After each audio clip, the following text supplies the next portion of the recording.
Hey there everybody, if you're watching this video, you probably want to know how to use Moon Animator 2. So without wasting any time, let's get started. First, what is the Roblox Moon Animator? The Roblox Moon Animator is a powerful plugin within Roblox Studio that allows users to create and animate characters, objects and scenes in their games or experiences. It is widely used by Roblox developers and creators to craft detailed animation for their projects, such as character movements, object transformations, and complex animation sequences. First, start by installing Moon Animator 2. To install Moon Animator 2, you can use either your browser or Roblox Studio. We recommend installing it directly from Roblox Studio for a seamless experience.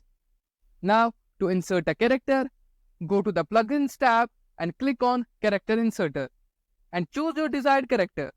Remember to use the R6 version for compatibility. To start a new animation project, open Moon Animator 2, go to the File menu and select Create New Animation. Name your project and confirm to begin. To add items to your animation, click the plus button, select a model and click OK. This will add the model to your workspace for animation.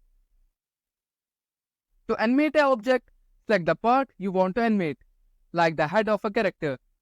Drag the rotation or movement handles to set your desired pose.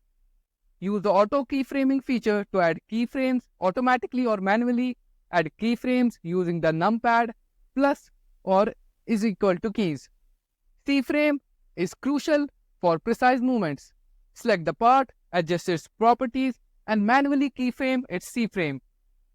This feature requires scripting for advanced functionality.